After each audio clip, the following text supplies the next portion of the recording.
LDC ni oi sanga le padina ang tektura puncha mintu da pakya min chipadina misra muna LDC de oi sanga padina ang tura local zone sokte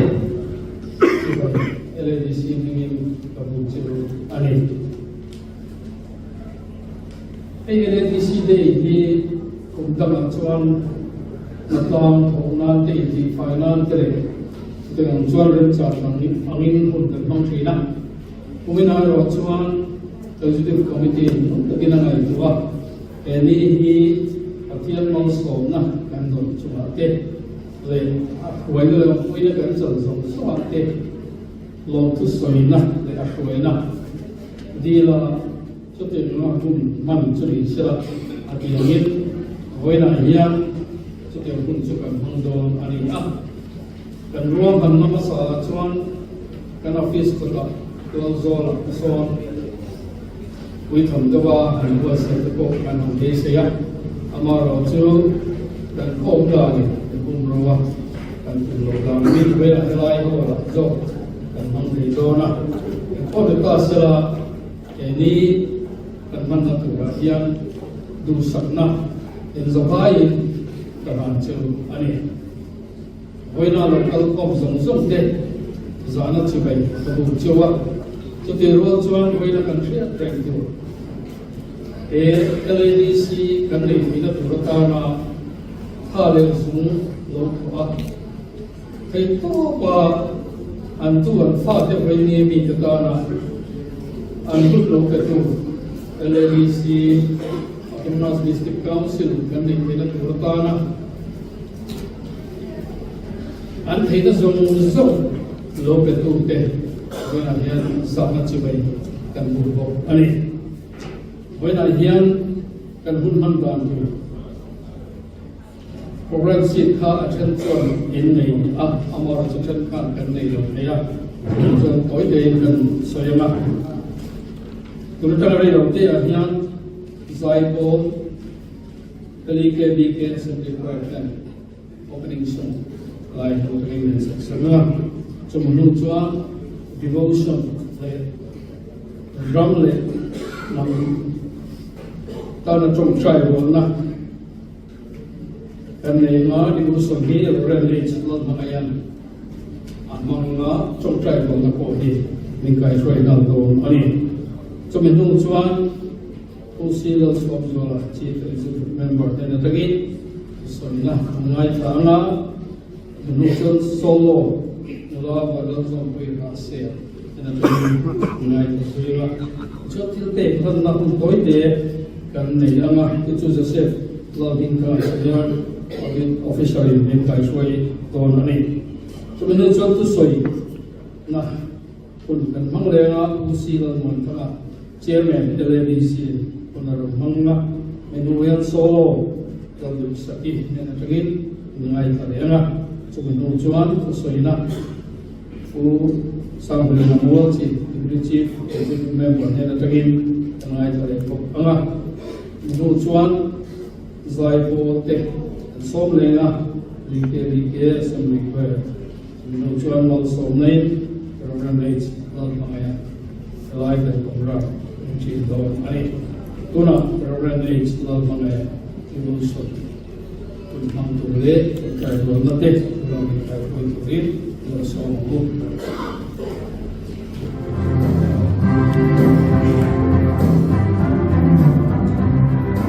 Hallelujah,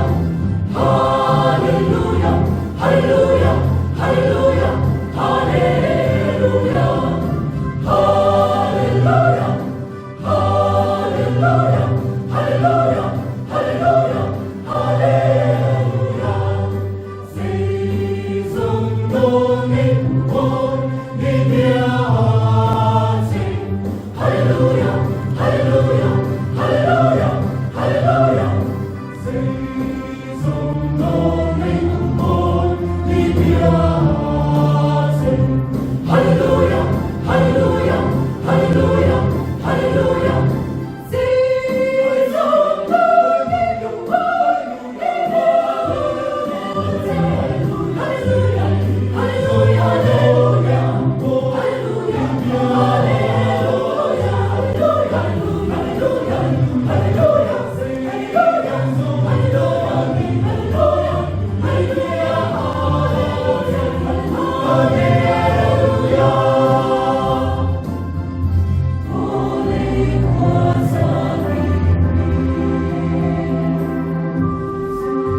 lai hiani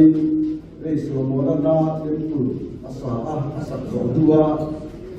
pathian ne na atong chaya su atong chaya na changa pathiani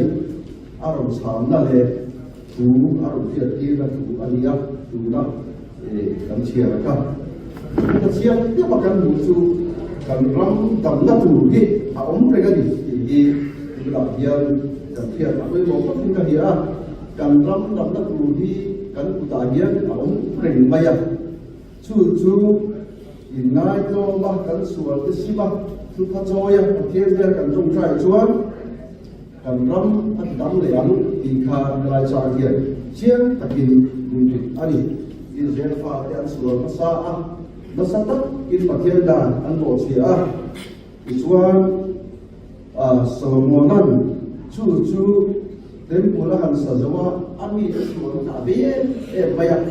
chung chang chin ke pathian ne asoya atena chuta patiani asu adikani namdiau di ini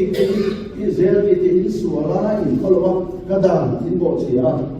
ama ero chung in do ka tu adi ba kalam maya in chira in suala sima in chong chai chuan in ram ka tam le to ni in kha patian tu sa du omle ro wi tak mai ani chu với là cổ hiền cần rong inang kan mo ngoi anh đi chúng ta hiền cần là chiết về chùa đi chùa tây hiền này là của nó không có chỗ ya ngay làm gì đủ lo đâu thì có cái bà chùa alo là sa amai rồi chu khang khang cho lên trang rồi là lại cả cái lagi suo cái xin chủ đề cũng có vẻ là hết cái nó lâu đi cái mày đi phát hiện đi phụ chùa đi chả bị cái món suo đi cái một môi cái chùa mà kho sạ ba đi suo cái phải ngay đấy cái gì mày tapi tahu kok ngày cuối lagi phát hiện đi kita lihat di bahasa lagi suo sa lo dia kan itu ama apa siang tadi so ini Suwa cái chả bị các xuống đó, suwa bị lệ phải bị có các xuống đó, ba số cái con chả biết tôi làm gì nữa, và thiên bị mù lên cho các chả bị xuống rồi, suwa cái các suwa cái hoặc là cái tài nhân và thiên là khai thì chuan các suwa cái chút rồi tầm ngay đi, các phải nhân ba số cái ngày tầm ngay anh đi rồi. Chúng ta không biết ngoài tầm ngay thì khác áp cái điều xuống rồi hoặc là khả năng đi ở khai thôi chúng không biết chúng ta biết mà chúng tôi những cái các công luật trái các công luật bị mấy gì mà theo chúng tiền áp vào chết cho tỷ số tỷ giá cả bị bé hồ sơ khen về in áo vàng em vàng khen về nghe ông các tỷ số gắn số cái vàng gắn bộ chết là để áp vào cái gì thì cả bài là chia ta kín ani lagin chutia nga kho sakhen be na sual chu thike tura ni sual chu thike tura ni ba ni asoya kan thi anai ta chu kan thi na chu krista kan ni chu sakta chu chu pathian kan thi na angai chu da chân bi angai ta ni ni ngai dam da ni tu de mai adia kho sa ji lo ka ni ko ko sa si ta chiam ti kan sual kan phlo ka song thì cross at hai bo chính là vết anh đi đâu vậy cross at chính là vết hai bo mấy cái là đủ to rồi đi thà là cú bắp cần có đâu có thể cần phải có dùng cái thà là cú rồi nó cái gì thì số thuộc địa bài phần chiếm cái gì asoya thì ta cần phải ông lấy đi ở đồng địa chúng ta cho cái thấu về cái số thì ta gọi là cái phần mà đi thì cũng có là cái chú phàm thì chẳng có tụ trận xuống đây là cái gì ta gọi là cái cái thôi các sư tu tập chú tập nhân thì thiện thì ta chẳng tu tới phép cái này cái xuống phép cái thổ phép nhưng mà sẽ là những thứ ta thì ta để thổi là chuan tập thiện mà phép là buồn thì ta là cái gì chú vào những cái chặt ta đi năng phép không phải thì ta có sao cái xuống là quay năng phép cái gì chút tiền của ba mọi nó để coi nó biến đầu tiên tu hết tìm mấyyak sang cầm nó biến về tu biến quá sai sắp tu này là tiền lo tu cái số ya cần follow nó thế cần follow nó thế thế đó người thầm đi lắm cứ bắt số ya alam có ya tìm ngay đâu mà trong cả chuan ami thế trong cả là tiền sao thế đó là gì thì chia thế yang kami baik beliau disebutkan. Oh ni, lupa ini media yang kasih bola kemudian kan tu dan lalu proses ini akan seperti yang kemudian dan kerja kita aja sosial kok kami tidak nilai aja tahu lebih program siapa dia program kan dua kemudian kita ini lagi Riluatin rumah kan coklat ada petian dia satu dia ada di bawah kan di bawah dia coklat kok dia kan dia kalau kuya Allah kan itu mai bin kan deh ukuran sus kalau dia deh ani dia dia mati apa dia mangso bisa ring ang di akhir kok dia Allah ani tujuan kelahiran rilu songin itu takin ingai kamin heng kekal sih kalau mereka kepohi cuma takian itu tadi sepuluh witi kan belum cuma itu dia tadi coba gitu takian oh itu soin tahun tapi takian kan tu kan dia bawa ke atas ini makan bar dia atau kalau kita hidup tak boleh yang ni tak boleh bagian hampir cek mai lagi kita jual bagian in malsong dah kalau tu kita hidup arom le bukan lebam iya siapa ali jual lagi congkai buang lah kan dia akan subjek program sheet ada cek kalau baik dia kan congkai ini kan siapa dan di Kuala Takin Nai Thara Ramuru Elna District Council Autonomy kan dia bangin bagian dia nak guru kan sayang dia nak guru Council Rowe kan bagian dia nak guru kan suri doa ni padina cuan la atau District Council Council akan so và mà sổ dễ thì là cần cao sự yên ác thần số mà sổ dễ thì là đặc biệt này là cần đi đồ đi và chúng ta chúa lại pha tết năm mà cần tìm chúa mà cần sổ dễ thì là năm mà cần tìm chúa mà cần sổ dễ thì là đặc biệt này là cần đi đồ bằng và đi là chúa không về là năm các bạn lại pha đến ibu nào nó lại ibu nó cha kami hip Việt Nam trong đó là các bộ nào thế này ibu nào nó lại ibu nó cha kami Việt Nam atau nó về lại chuan lại có tôi nói discuss nhiều ya không tu song tiền các thiên chỉ nó này thì nó lại phải tất cả mà chúng ta cần có dễ Việt Nam thiên chọn quy định ý lắm mà Việt Nam qua cái công nghệ rất tất cả kan có chết thì là tiền trọng quy định điều đó anh thì chuan phải nghe kan phá hay là đi trong cái đó là đi tập sẽ tin kan để là thì chuan áp tổ nó chú làm cái cái thằng rồi đi rồi là kan phá thì tập tiền mà thì rồi phải lên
san kinte kan ya ba in kan trong ta na ti ki a sa le long nge ko ko ngani wal pa ka je ke kin du la kan sa to ko ti to thegin India kan trong ta sam se panga te ka India la kan long tele hoi takin mani win sakla ni ti ho tin sakla lal ba man so sakla chung zong song chuan kan vak hian kan biak ne ke chpai kan bu ne ke te lo re lo to kan le in min ka tu choi mo ya ki lo ni te bu in mal in so so je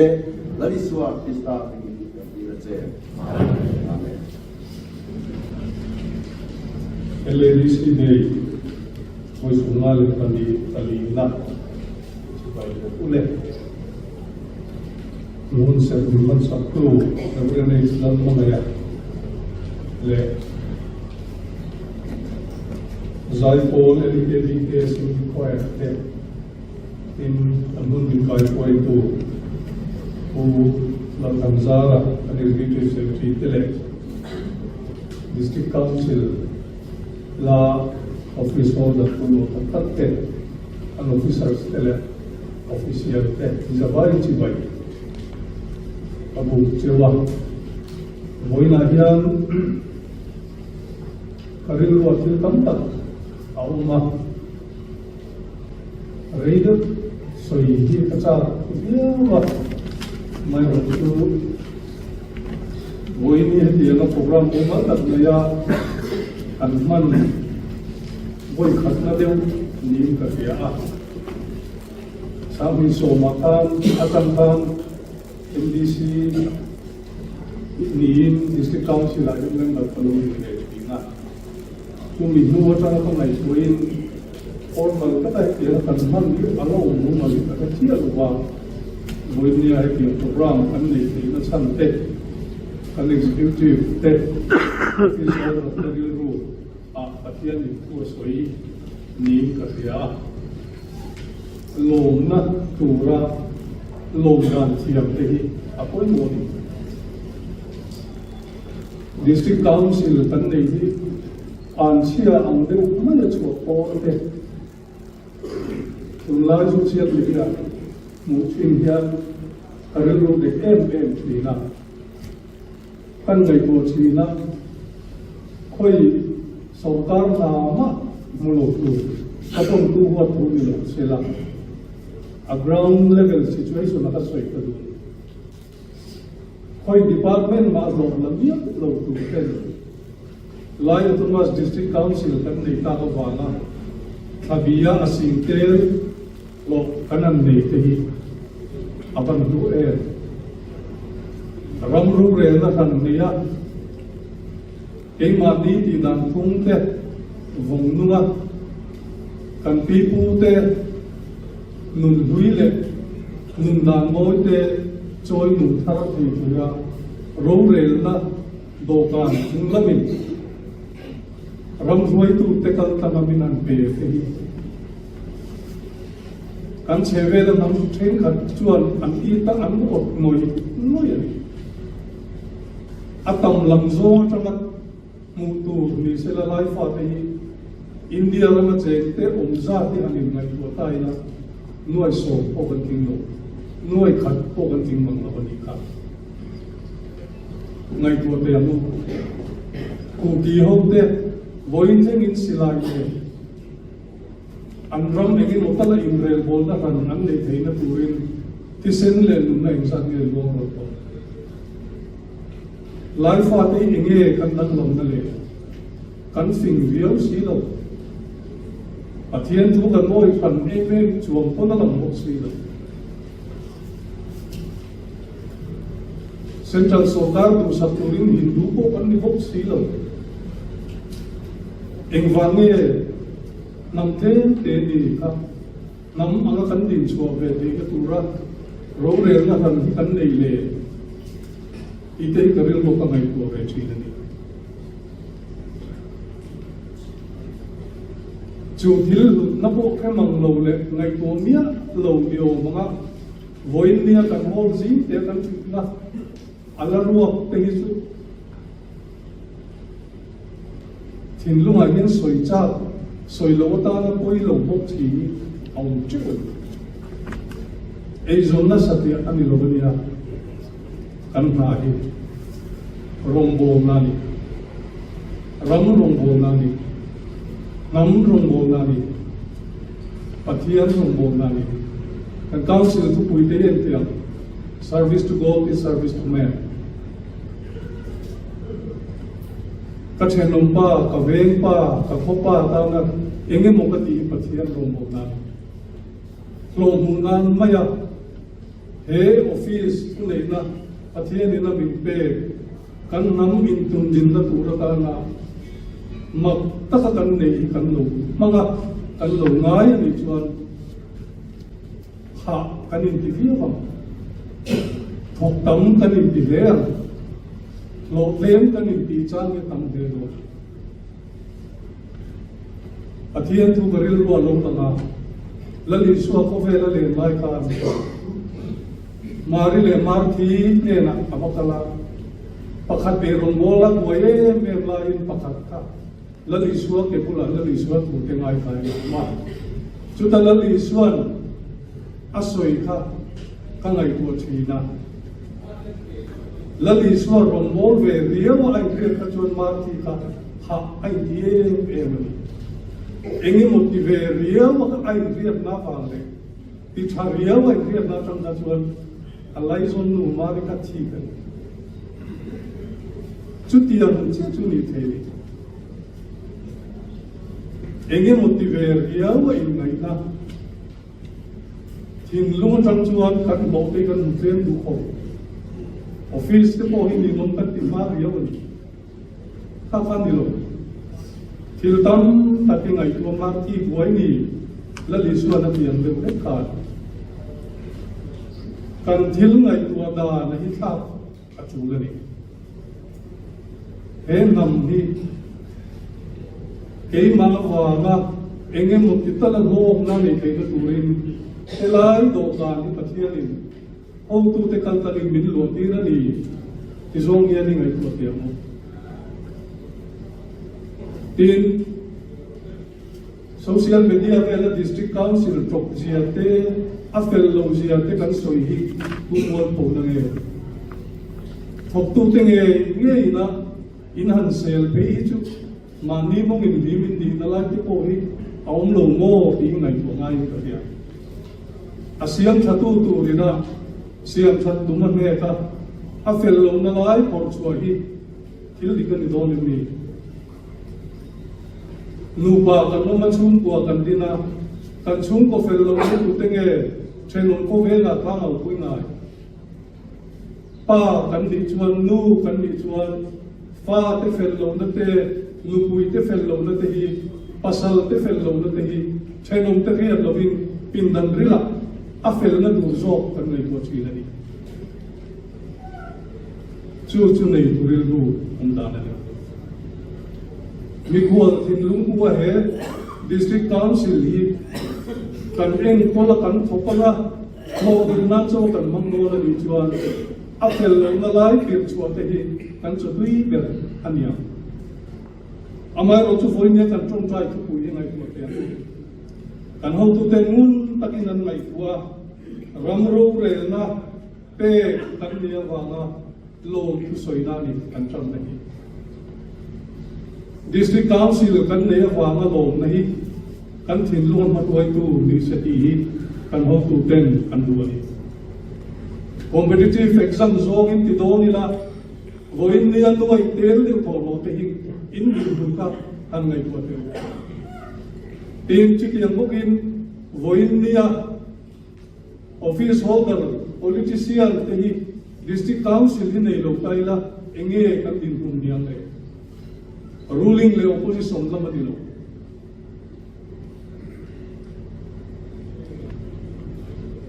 nam ni turin pathian in min dina chong ran te mi pe a kan chen na tu ram ri te mi kham sakari chumi dua taka in kola kan ro re la institution poi mo le tu district council mangai te kan batle de ani don long ni tun ma kan lo ti chin dan ka soi sel lo amai ro chu lom tu soi na chang kan riat le pe hi pathian na put ton hovel le maya parso atidama pakwai lom tu soi na chang an helawa lali so po kan ma ka de ni lom tu soi na chang le chung ne na ka hoi ang e mi nam pakko te kha ati ni lom ka chu wan chuan voi ni a hian ei zol na chung ko chom na nam ma ka nim ro rel thei na kan pi pu tera ti dan lui lu tak tak kan choi nun thei na le kan von him thei na tu institution bin pe ka wa ma lom na thin lung nen hian politan itran ta te ang ti voi ni a ok tu te kan sa vai kan in som par ko ai life fa te tu nge min ma ngai tu tu pathian ni mi pek chuan voi ni a kan din hun han soi zok ka tu April March la hopo kan la thei lo in la thei lo bani Mizoram sarkar a ho kan dil tuna hin sang so na chuak che to amai ro chu February le March ta ho tu ka pek tel kan dilo hot engtin nge kan tal don executive in la ngai ko kanuna te kan ti voinia ke nge pejon an tong nga tu ka soite ko in chu ti chuan minen ko duani chuan chuan kan tan hen bel tu ko fe nam lo athang lo ka central India ti do dila milem ban so nei ma bun chi ni kan nam mulai san le em min bangai na san ko pakhat ma om lo ini chu kumar ate sing ate kan di ve tak lo life ate ma dia din ahun ton ma dia ding tu chuan nge kan ti ve kan thil nei chun te kan lu thi ama pathian ina ro rel kai na tur min pe kan district council kan vo mun thiam te ani to do lom di chu wan chon voin ne he kan malam bun tu ko hi ke ma ni tu ta sum le bai wa na be do la nguya a klom mai tu chu kan ni lo kan pi pu sana lai fa ti tu te nge kan ni kan che ve lam ham te po ina min ngam lo kan ni ti chi na ni lo ni namin to de Chenong te po ina amron pur zok til nam kan ni lom ni ma se po ina ye nge kan din bunita kan nam chin le kan de zok kan keu be chin le kan ko la te ne na không ai đi là nói cho chị đi lấy là mặt chuột lồng tha cho mình đi học tiếng kan do ka te zom zo ka rinom zo ka anh em nói zo ka kan phun aman tu to em kan che long te ya min long tho sak don le ne kan din bun che lai te tu ne min long tuam moi sak to a tuam moi tu chu ke man ni ga che long pa in chia asak sak nai lo chung ko pa merin asak trashi tun lai a po hi thia ran te a voi ni a po kan executive member thai kha chun bia la lian fa ka nai in le lo ni moza pe kur lo ya te chia khang mai sak tu khang ai zo la tangin tu man kun ka lo lung le pa choi at tui lo pa lo ma se ke ni chuan nei lo chung in thei lo chung in kan executive te kan official thek tak ten tan liam ha inge chang kan tan kan ramadi kan kuani kan din mi ti na kin kan chulo chu wang san boi ne kan council din kun te po afam tim lo lai tam ta ko ma executive te mi ti am ber kan mi lo a february po kan ni chuang lo amai ro chu nang ma dia kanin a thazo min ko mu fa boy ta kim dia a fel te ber dan ko rin rom kan ta avan lo mo men ti phei turin kan in bo che chu wang thon bo na ja thuril le thu kan ram ke na mo in pek na ti tak se ta in pek na amamo ni mi ko mo fer lo mi thiam ain ram ma ngai na ne dik ta ta thok tu officer do kan lo tu hi kan mo ni chu chu voi na hian i re ta te nu along le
Kusina Som Zola Chief Executive Member 12 Lai Autonoma City Council Ngen na le malak na yin Long Kai Kupui Chunga Veng le veng in Kalpona Prang Siam Chat Na Thonia Voinia Hian Kanzinga LDC Official Nilo Kan Chian Cha Devin Kui Tu Te Antela U Timothy Lalong Zola Subdivisional Officer, Public Works Department, Government of Mizoram, De U Somaranjan Jena, Deputy Project Manager, PMPL, De U P Physical Singh, HR Manager, ABCI, De Tuna Anming Dalan Lamatekha, Project Kansi Amina, Angena, Ibong Ting, Tura Manome, Tu Dendia, Anmari Kau Suamain, LDC kan official tele kan hotu te le official le social media lo hutena kan share tara koimo kan tar langa apa sabeli lo ta ka puisu hian state PWD ba la meka state PWD na ko gor ka so lo kan ka puisu kong siam jum to si te LDC su kan nei lo sia chu kan ngai ka zo chia Lem be tham tak kan nei te chuan chanin mingan lam tak te kha taran request sa chamari ong pui taka bus station chukha district education office khanga chamari VC house mitar za som thung kong pui sao tak extension le luan na mi tho saka tin chumi tanga chim lama kalin Bela batui cool antia metal zakwa bela tui pot hong o khata antoka alla zolo wa hengel thok meka long kai ko pui chunga hun boy mole siat na hian tam le me chan mari le basar kar leimin kanti mai hi akong chak kong buya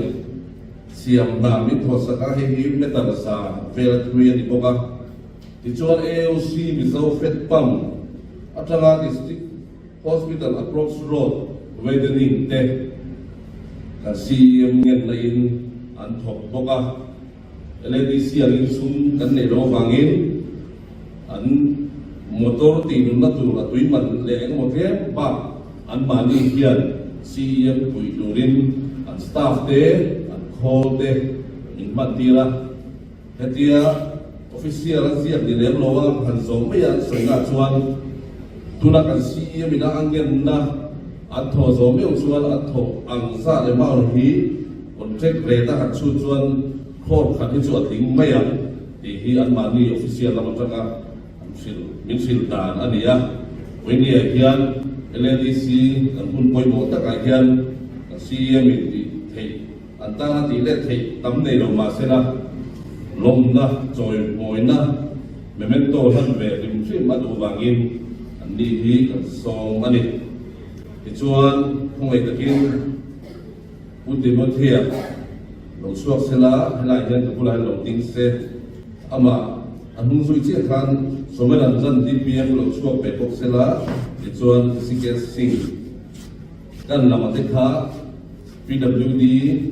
Longkai Division Government of Mizoram te PMPL Infrastructure Private Limited te ABCI Company te ania ani pathum AIO tila te ani so ko mai kan CM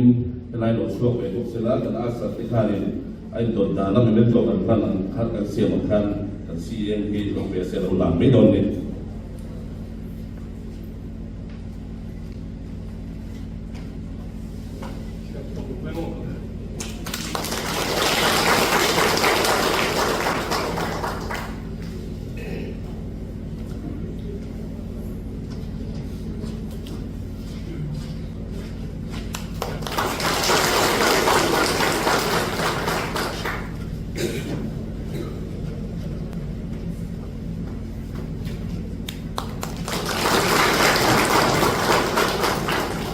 song pa kun doi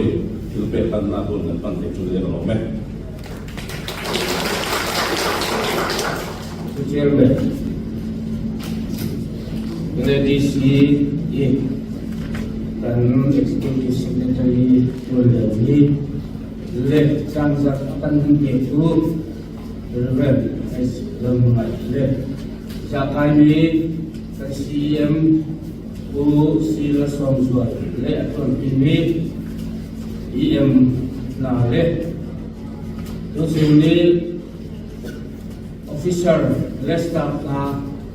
nandi lakin LADC day usunga kadina nganza kadikai na wala isoi tu kang akop maya masikan spirit sego tangai to jong de min gan soyanga history no kun bichia dana chuan una kan kun manne ka hi contemporary period kan dia tunai langsara na mesu ramasona economic growth development te kan dia then sumdon lama mason na te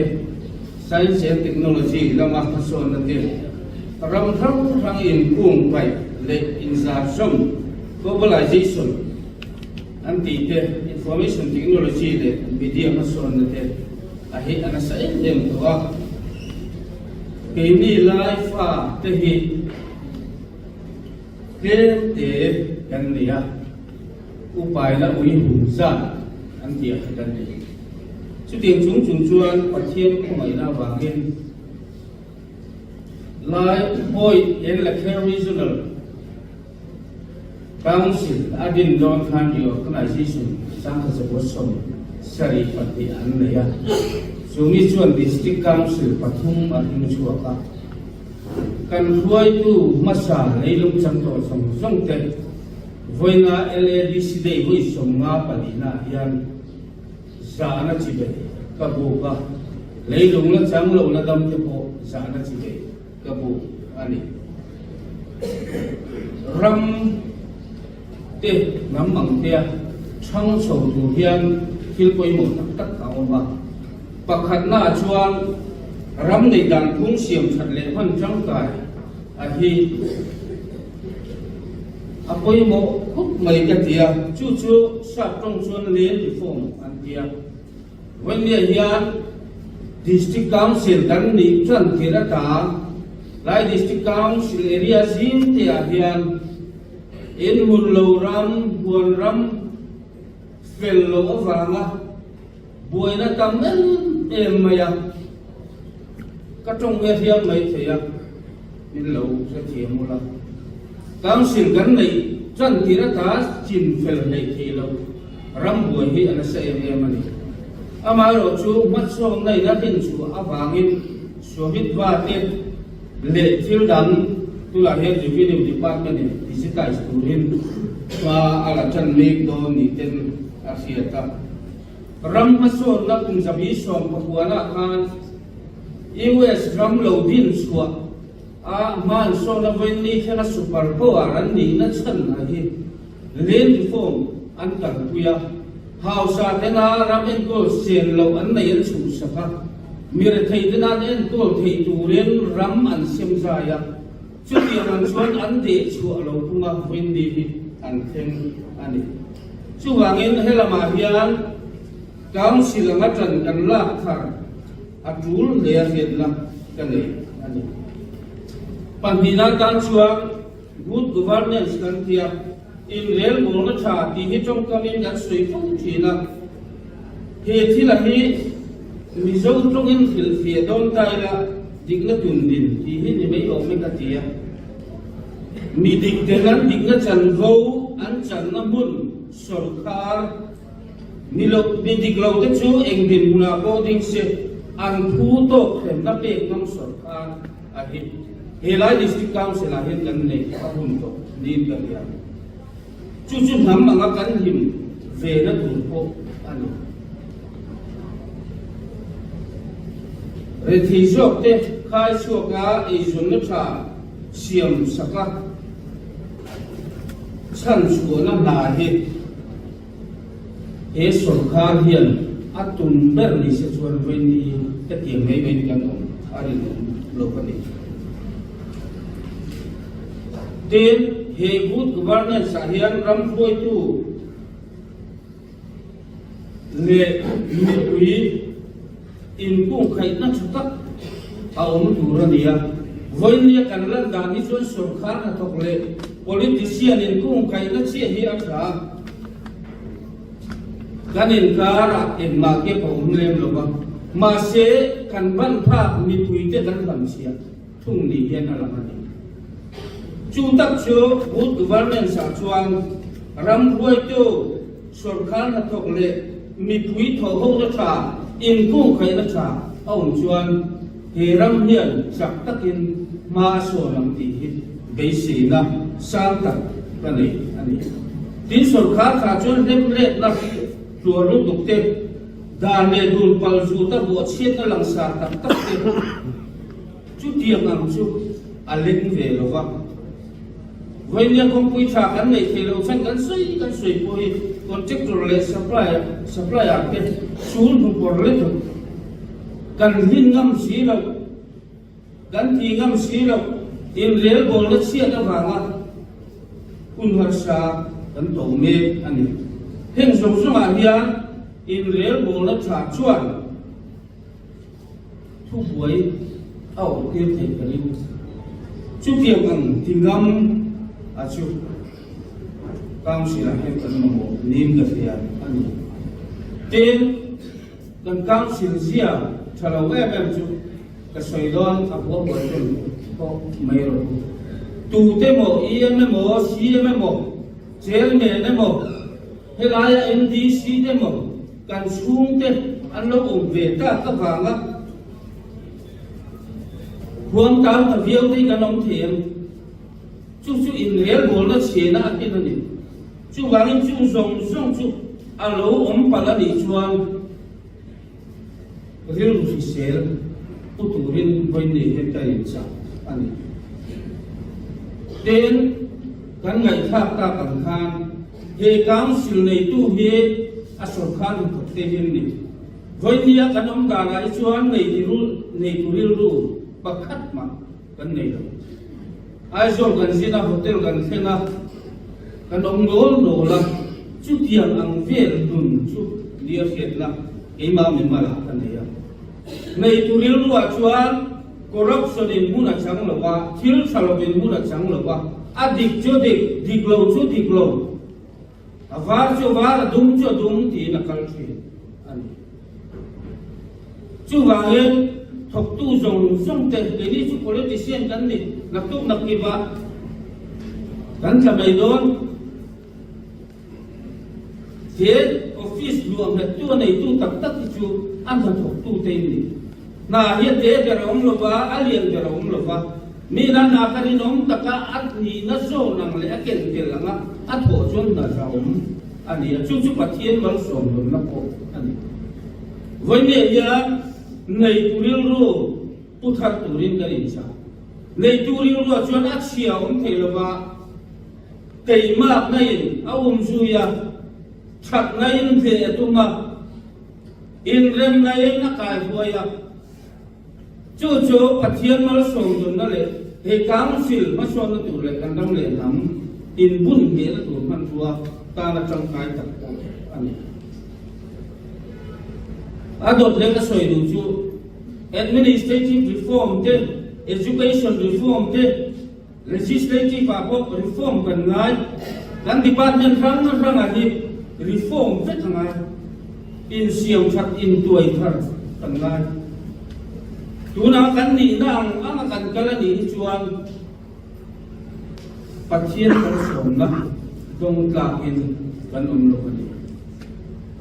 ka soi be phau chin chu chung trai mai la e tur min te ro ti soi mai la kan tho si lo chuan khoi chang nge e tu chu lo chu ka an nei tu te na kan ti si lo chun san hem kan nge si lo chuan tu hian min pe am he ra ma ve state sarkar ine mo BJP sarkar ine mo min siam chat sak don lo a chuma cheng te hian siam chat kan tu mangai ten adot le chuan en ko ran wang ine mo NGO wang ine mo he sarkar hi norkal chok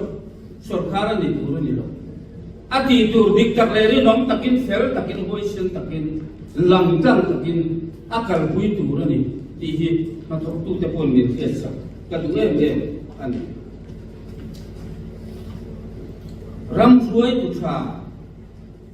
le chalawin ka anak kok mai Singapore kan sia suam mang te ton ko sir dum hun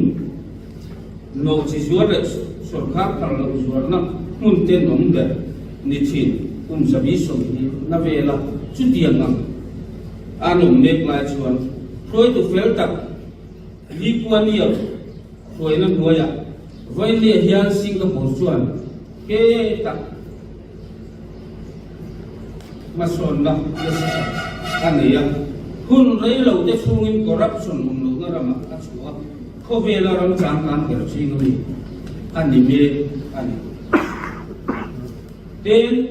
voi dia ni puirong bo tu sorkana thokle helaya dokan nei tu te po hian tai mak mani in pe ka de ti tak se tak mi puita na kan tho ani chuan he ram mi kum nga chungin 30% 40% chuan da danglam thim ti mang ti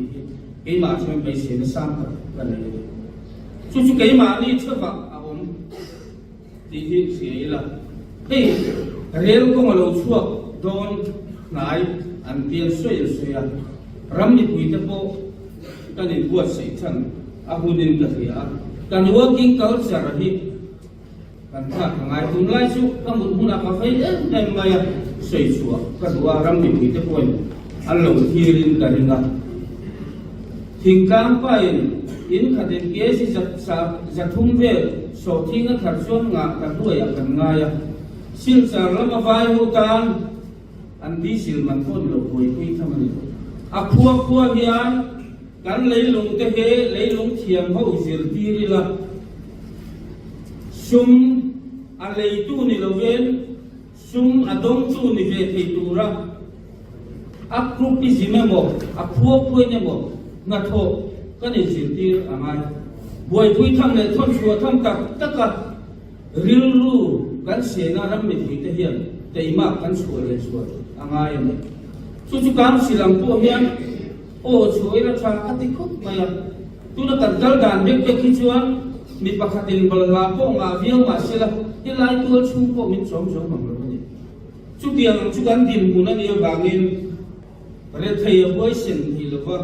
nam anga kan hi ma chim rala kan om lo na turin kan lo in buat sei lo angai ni ti hi kan lu alian khop maya chulai chu kan sep tel lu ani atok beratan chuan nei tirul ru huwa pathian thua kan ku thil thalo ti tu te wangin in tilu ngai du sula fello taka om te chu ka chu lo betangin a thu kin anom thu yanga kim ring angin an voi don si a lalpa chuling la thil tha ro herama hian om la rin om na bum zel ro ti hi he district council thok tu song tele kan ram mi pui po hian kan chang vonakan nei burin kan chang mul ani ka jong ka kan soi ti to ni sila ro ne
LRC he is a tiny gun. She was a member. She was also the tiny chairman, an executive member, real estate, gun chancellor, gun pastor, officers, LRC, staff, gun poor. Zong ha NGO political party ina P2 get LDC Sui Omni le Rampol Omizon Song Verde Nandi Lagin 54 LDC Day Good Country Hai Nansina Umbia and Sufon Saru lek mandatimle bahkan konstitusi. Ini semua takmi akhir deputy chief executive member kasina di biar cina cang kalau ini kalau boleh kalung ayo tu ni ba pi tu le kuani soni kuani kanram le bi pun cha ni du om ni du nun kan pil balo ding misung loi si India upadi India Constitution 6 schedule tanga 1972 I dir araksi na chan asiroma asi I council ni hin kum songa le polisu gan sina gan ramle nipun le culture le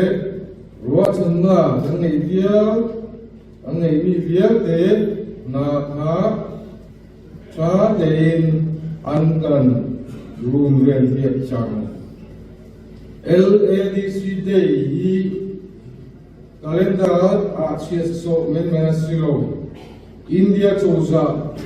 tini life India ram ummi akan zoom ngam de cha upadi India Constitution ne dinna zang fana le dog na de kan ma te kan yu na mai ni le kan si akan te ni asi roma long tau si kan bu chi le roi ma aliam chiawi kan ram poi kuna ani pek nak le ani zoom na ha jam soil in dai na toy dom na le tuar sil na le kan ho chu lai bini an rak kilven len mangi kan ram kalkung le izoken na kilve na si kan tu sab choice asina nga fa pin anrak chuani India upadi 6 schedule ni subject to me legislative executive judiciary no le na kha akan pe kan ram bole ngong le village council rocho kong kau le ichit le sapi nu kong kau songa kan mate no le na akan pe koni cucu atu chan tanpa kopna zoni asi ni layan kan ko tu masama kan misi arak si jamni biar de ma officer less staff kan LD si sami zang ya rak choi na biar de akan aleche de ngom biar ka sim so za kum ma ya mi akan LD si ni tuan mi le Korlan nak tam tiang chu in ko de bon sin chan lo land review and settlement department ni pa pi in rian chuani ko che khat a in le ram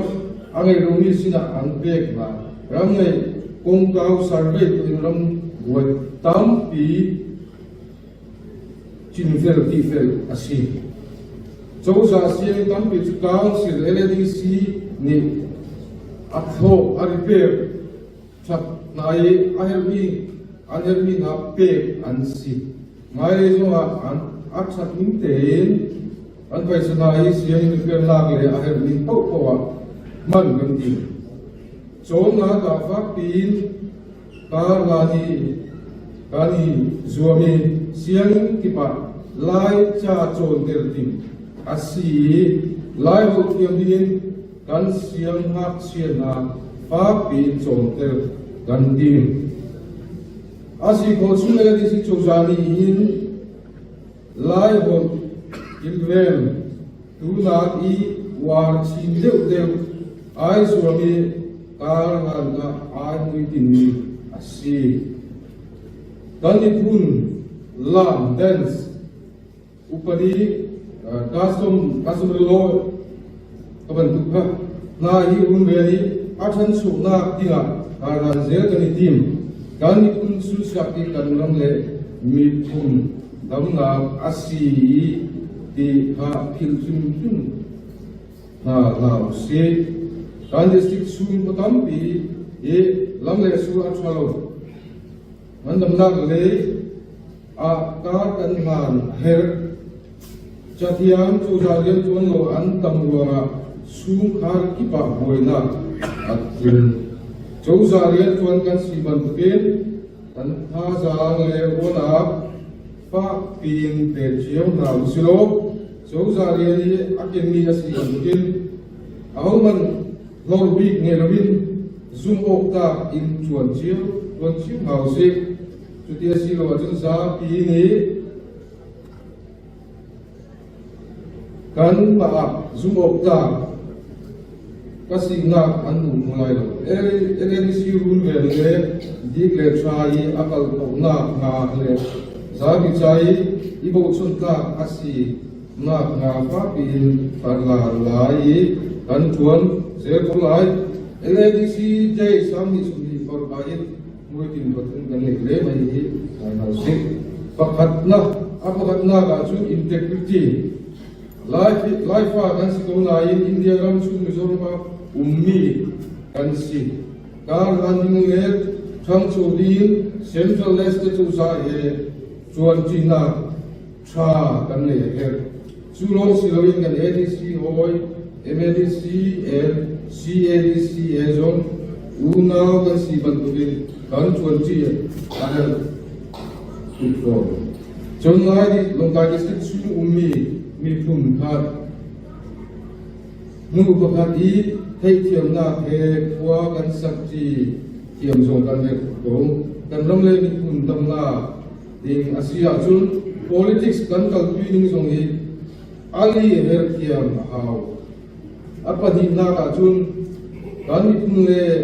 sina run ten bu hi kar nan ding kan si lam le sur road nei electricity, internet, real employment nahi kan he pumi ansi kan ni kun le sina ram le lung na lokal tungloin ram than so na development ye kan dal pi of si than so na kong ka kan dal pi ti sunga kan ram rura roi pona lokal zongin kal ram thai zong na si dan council ni inu padi kan ni na hi fa pi kan bi le ha atin chuwala kan bi si na zong ni hi lung thin pu hin nan chuan ko asirin sun to dong de ba ni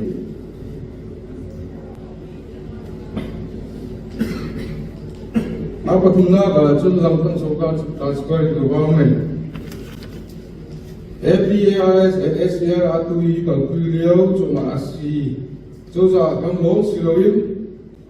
kanan zapi cha atuan di kan si ki ha officer real de zong ni hal chiong lau si atuloin so sumok ta in transparent in tuan ji na silo LNC ni kan ni lakcha asi tini ka papin ichingkin tran chiu nau se mino tampi ni ina arami le TV YouTube I akan zong tu tani hi ngalin ichingkin nau si egaris hi nan ma ta dan pile punai akan dirpe mi ka asi kilvem karlan le tansu na kan rial si ve dan pun ho Sina ke se za history and culture na hi chong nau silo lo sin tung nau se chulia wa modern world kan chang ro ha tu yau film na ke chan chong na mi li kan is wa update hi mino na le kan ti ding le su o asi chon ahong man hi atam mi kan lo ro so za zong ni pa mi angai men ko chu tiga zong film ichimi apan umi alam imu saki kan ram cha chuan chi zel din ka nga nga se lai ram le ni kun mai ri chu kan ma ko ta ti na ngal in fact fi chuan kun na se ram kun na ko ni na ngai pa vel te jong ka chuan tin na tin lung ku na si bole ku ke lai chu sa na LDC asi chu ro ma ram le mi kan unga na nan phim le thiam na ro na le chole wa song kan ram cha in wilo in ka kan le ro kan ma kan hun chiao chang in lai nam thar dir din ro na le lung tin pe chiam ha se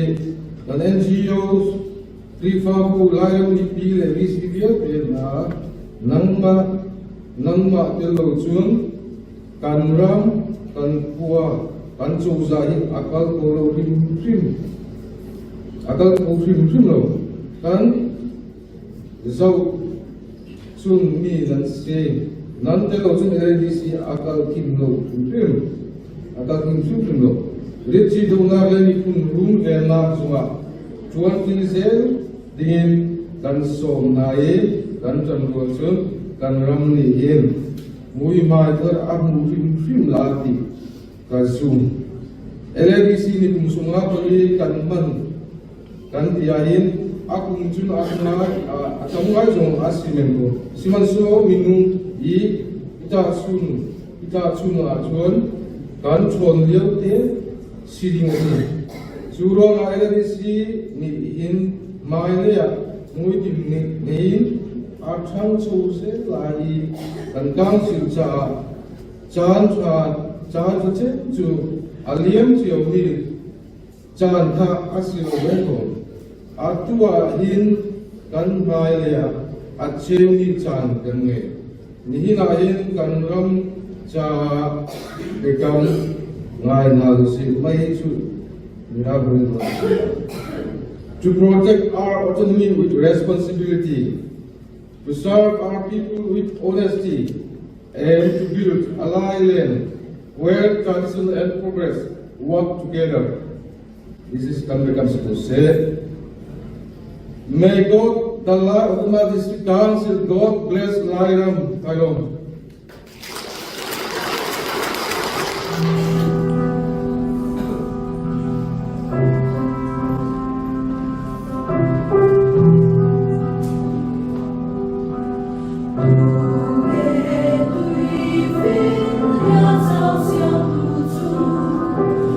Yeah.